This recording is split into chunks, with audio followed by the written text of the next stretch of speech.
ลูกเคยแม่เข้ามา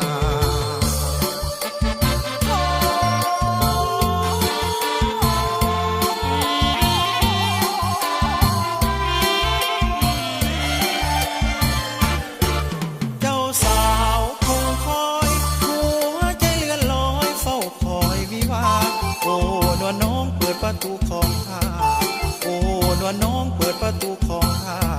เตรียมเข้าวิวาสมปรารถนาดังใจ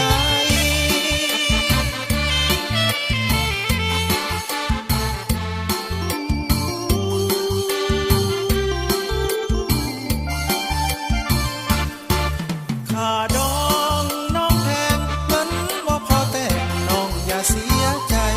ได้กันแล้วจะหามาแทนให้ได้กันแล้วจะหามาแทนให้หากว่าพอเท่าใดแม่เฒ่าออกให้ก่อนเด้อกินก่อนพอหลังเนาะอีแม่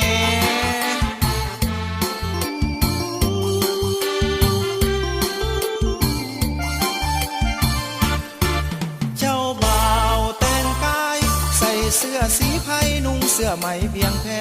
เจ้าสาววันนี้ใส่สุดสีใดแดงเจ้าสาววันนี้ใส่สุดสีใดแดงโอ้มาสมกันแท้ละเนอ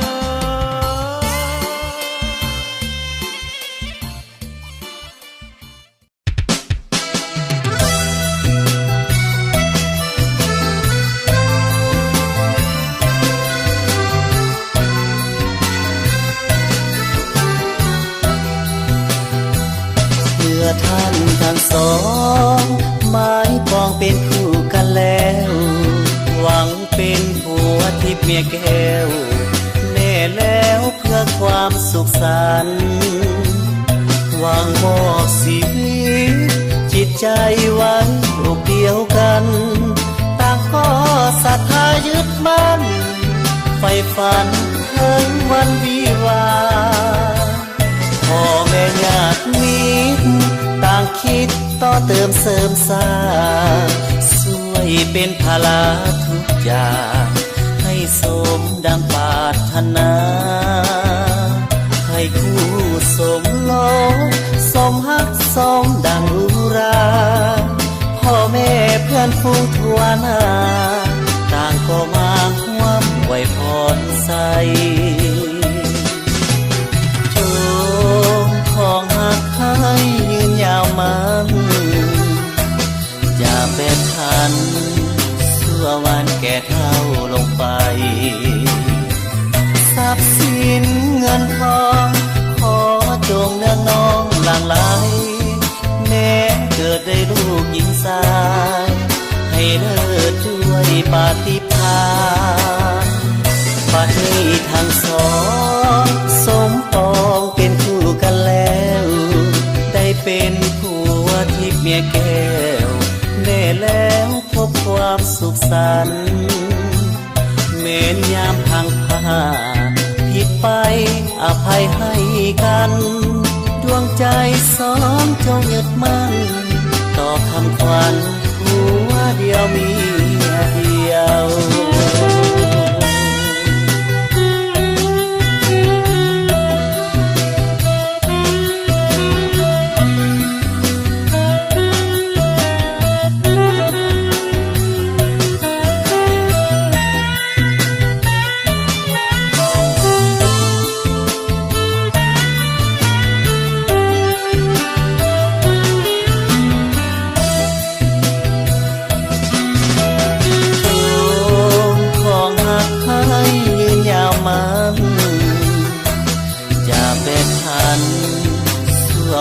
แก่เท่าลงไปทรัพย์สินเงินทองขอจงเนืองน้องหลั่งไหลแม้เกิดได้ลูกหญิงสายให้เลิศด้วยปาฏิภาณบัดนี้ทั้งสองสมปองเป็นคู่กันแล้วได้เป็นผัวทิพย์เมียแก้วแน่แล้วพบความสุขสันต์เม้นยามพังพาผิดไปอภัยให้กันดวงใจสองจงยึดมั่นต่อคำขวัญผั เดียวเมียเดียว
สุขสันต์ขอท่านทั้งสองของหาคู่ฟ้าคู่ดินหักอย่าสูญสิ้นหลังดินจากบนสวรรค์สุขในเฮือนหอขอจงเป็นผัวแก้วเมียควรหักจริงใจเดียวผูกพันหักกันตราบชั่วชีวิตเสียงเกียงไกรก้องไปทั่วทุกแห่งตนอยากมีพวงซนมากล้นในคุณควงมี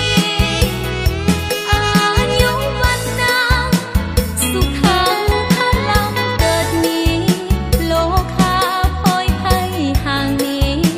มั่งมีราศีสดใส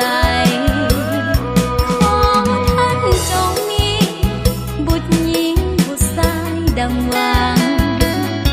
คู่เคียงกันสร้างหนทางชีวิตยาวไกล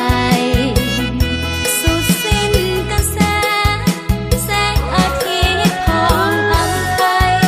เป็นสายหุ้งงามวิไลคู่กันไปอยู่บนวิม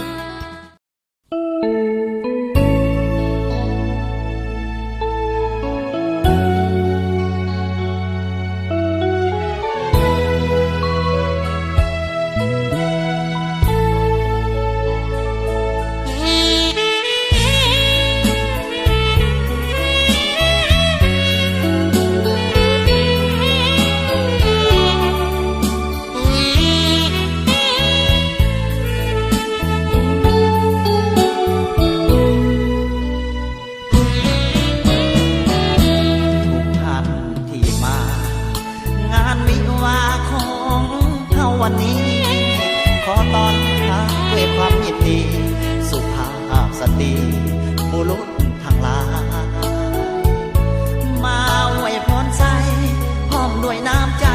ของขวัญมากมายเจ้าภาพแต่งน้องทั้งสองฝ่ายขอบใจหลายๆที่มาอบอุ่นบัดนี้พี่น้องเจ้าภาพทั้งสองขอเชิญทุกท่านเชิญรับประทานอาหารเลยร่วมสำราญเป็นเกียรติพวกเราอาหารเต็มพาของแก้มสุราเครื่องดื่มเบียร์เหล้าพวกเขาจัดหาเพื่อพวกเจ้าเสื้อเลือกเอาทานตามสบาย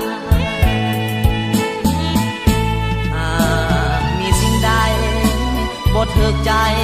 เหลือเคินขาหรือว่ามารยาทว่าจะพังพาบ่เกี่ยมคอห้ามตอนบททางหลายสิ่งหลายอันขาดตกบกพร่องพวกเขาเจ้าพา